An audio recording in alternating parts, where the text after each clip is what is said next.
Afin de faire rentrer le monde dans le satanisme sans nuire d'un point de vue juridique, l'ingénierie sociale nous dresse les uns contre les autres. Et c'est énervant parce que la vie est tellement courte. On est là pour s'aimer, on se fait des complications. Il y a eu les Weinstein et toutes ces histoires de lawsuits qu'on a presque peur à parler à une femme. Nous rentrons à présent toutes et tous dans des cases de plus en plus petites, revendiquant nos différences et autorisant les déviances les plus étranges à intégrer la normalité de notre quotidien et celui de nos enfants au nom de la liberté. Vous n'êtes pas un homme. Ah non, non, je ne sais pas ce qui vous fait dire que je suis un homme, mais je ne suis pas un homme. Votre apparence? Ah bon? Vive la République et vive la France! Nous ne sommes à présent plus dans le refus de la morale, mais dans la disparition même de ce concept. Le piège finit de se refermer sur nous, les derniers vestiges du bien et du mal tendent à disparaître, on a eu beau prévenir les peuples, mais ils n'écoutent que leurs maîtres de la bien-pensance qui, pour se protéger, votent des lois de plus en plus liberticides, nous associant à des illuminés prêts à gober toute théorie qui nous soulagerait de ce monde très très méchant. Nous sommes à 1 mois de la rentrée des classes, et vous n'avez rien vu venir malgré nos avertissements.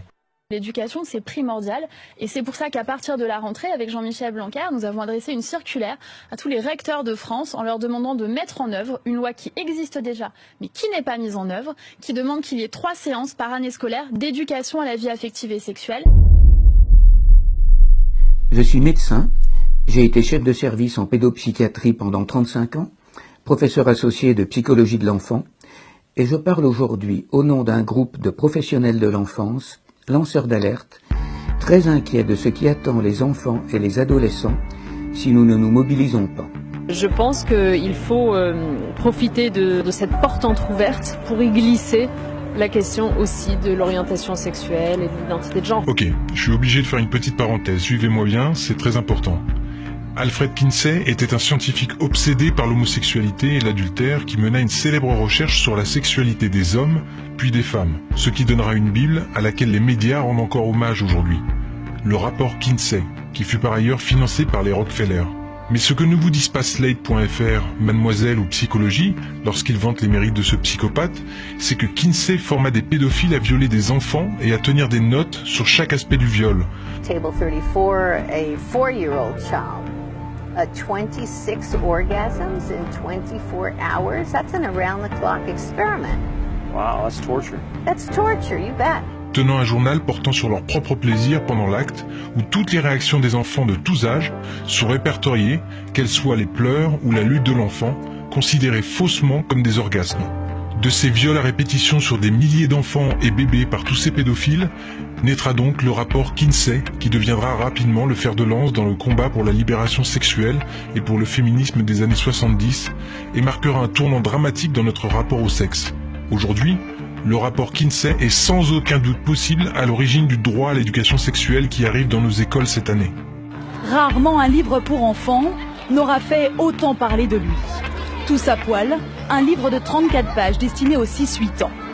Au fil de l'ouvrage, on y voit une maîtresse, un policier, une grand-mère, des personnages représentant l'autorité, se déshabiller. Vous vivez à présent dans une France amorale. Le centre de documentation le classe dans la catégorie dite pour bousculer les stéréotypes. Et les stéréotypes, ça se déconstruit dès le plus jeune âge. Qu'on lutte contre les stéréotypes d'inégalité, oui. Qu'on inculque et qu'on déstabilise des enfants en expérimentant sur eux une théorie hasardeuse qui n'est pas scientifique, c'est grave. Et ce qui est encore plus grave, c'est qu'un ministre de la République cache aux Français ce soir, devant nous, la réalité de ce qui a été mis en œuvre.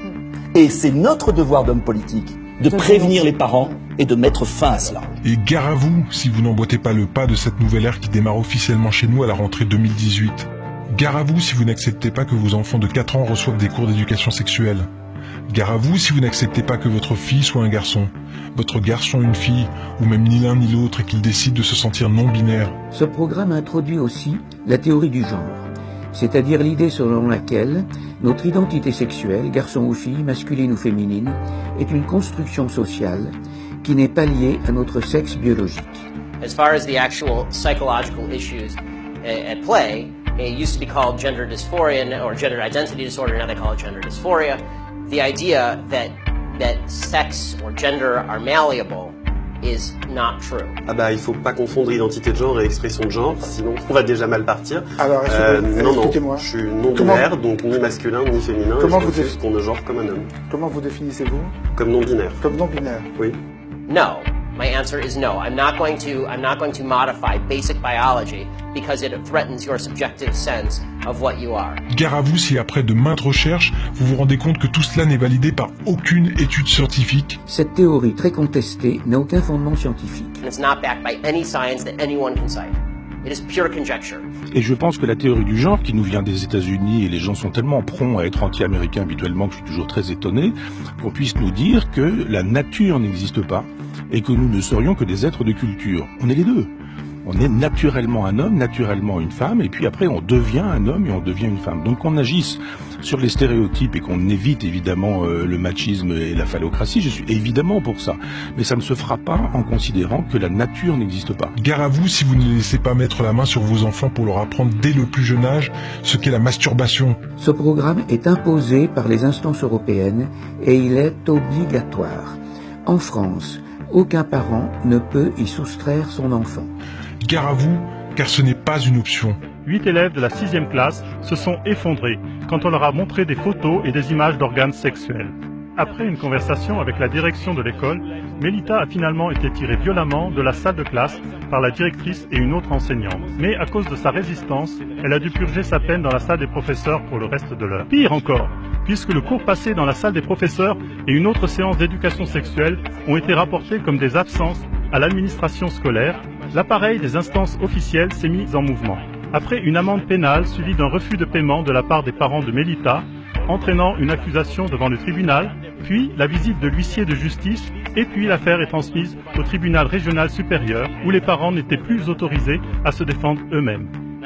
Après une dernière demande de paiement, Eugène M., le père de Mélita, a finalement été informé que lui et sa femme Louise sont condamnés à une peine de prison d'1 jour. Et ils ont été priés de prendre contact volontairement avec le tribunal responsable. Comme Eugène M. était convaincu de son innocence, il a refusé de s'y plier et il a donc été emmené par des agents pénitentiaires et finalement emprisonné. Sa femme, Louise, enceinte, a fait l'objet de la même sentence. Il reste à voir comment les autorités procéderont à son égard à cause de sa grossesse. C'est un sentiment bizarre d'être enfermé en prison pour quelque chose dont en fait, au sens propre, on n'est pas coupable. Et le droit à l'éducation sexuelle n'a absolument rien de libertaire. Les droits sexuels sont le droit à la satisfaction de ses désirs, alors que la civilisation et le bien commun demandent qu'on maîtrise ses pulsions et pas qu'on exige de les satisfaire. Le droit à l'éducation sexuelle, c'est avant tout le droit qu'a votre enfant, une fois son identité la plus intime brisée, à même se revendiquer un jour d'une autre couleur de peau.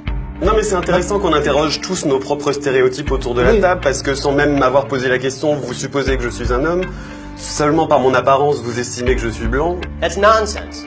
The transgender suicide rate is 40%. It is 40%. The normal suicide rate across the United States is 4%. The suicide rate in the transgender community is 40%. The idea that 36% more transgender people are committing suicide because people are mean to them is ridiculous. En référence aux textes internationaux de l'Organisation mondiale de la santé, cette éducation à la sexualité doit commencer entre 0 et 4 ans. Et l'on doit expliquer aux enfants de cet âge ce qu'est la masturbation infantile précoce et leur proposer de jouer au docteur. Une société amorale dont avaient rêvé Aleister Crowley, Anton LaVey, Alfred Kinsey et bien d'autres. Et pour en revenir à la pédophilie, il est bien évident qu'il fallait se débarrasser des lois réprimant cette déviance sexuelle. C'est ainsi que, grâce encore à notre secrétaire d'État chargé de l'égalité homme-femme, Marlène Schiappa, qui a profité que vous ayez le dos tourné pour en faire plutôt une préférence sexuelle. En d'autres termes, si demain vos enfants se font violer par un adulte, ils devront prouver au barreau et en présence de leur violeur qu'ils n'étaient pas consentants, quel que soit leur âge. Et si votre enfant, pendant qu'il était en train de se faire sodomiser, n'a pas réagi, il connaîtra le problème que beaucoup de femmes vivent après un viol, celui d'être culpabilisé parce qu'il ne s'est pas débattu. Ben oui, il a été éduqué sexuellement, hein? Why didn't you report the rape in the first case if there was evidence? It's a big problem. And if there wasn't evidence, does that mean you didn't fight back? Why not? We see it the whole time. You ladies do make our job rather difficult. What are you thinking, Lawrence? Shall I tell you what's going on in your head biologically? There's a part of your brain, the amygdala, is telling you to do whatever you need to do to survive. It's like a siren, survive, survive. So loud, in fact, it's drowning out your cerebral cortex, your logical brain. Your cortex knows, I'm not going to cut your throat, why would I do that? My family's in enough trouble as it is. But the amygdala, it's pure instinct. It feels the damage this can do. It's no bigger than a peanut. You're taken by surprise, afraid for your life. We're programmed to do whatever will ensure our survival. And sometimes, that's nothing.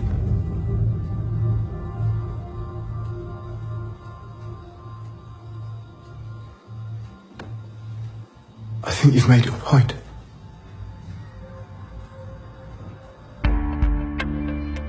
Nous ne tenons même plus compte de ce que l'on appelle la sidération. Que direz-vous, sataniste lavéien, lorsque votre enfant se fera violer, puis le pédophile relaxé parce que finalement, le juge aura décrété qu'il n'y a pas eu, selon la loi, maltraitance puisque votre enfant était consentant? Cela dépasse-t-il votre philosophie amorale? Si oui, comptez-vous vous dresser contre votre propre philosophie? Ou direz-vous que du fait que ce soit légal, Anton Lavey l'aurait accepté? Et là je m'adresse à tout le monde. Puisque le satanisme est amoral, avez-vous réellement conscience que nous entrons dans une société pédo-amorale? Pardonnez-moi, pédo-sataniste? Êtes-vous bien d'accord qu'il existe alors un lien entre satanisme et pédophilie? Pédophilie et satanisme, c'est accroché. On dit souvent que les sectes satanistes sont le maquis de la pédophilie. Ne voyez-vous pas que ces mesures ne sont pas bénéfiques pour les enfants, mais seulement pour les pédophiles et pédomanes? Suis-je vraiment devin si je vous dis qu'ils vont bientôt infiltrer le mouvement LGBT pour revendiquer leurs préférences sexuelles? Ou fais-je simplement appel à mon bon sens, bordel? Pedophilia is coded as the sexual preference for pre-adolescent children. It is crucial to understand the difference between pedophilia and child sexual abuse, which is illegal and must always be. But a pedophile who doesn't abuse children has done nothing wrong. J'ai eu la même réaction d'incrédulité quand mes collègues m'ont transmis ces informations.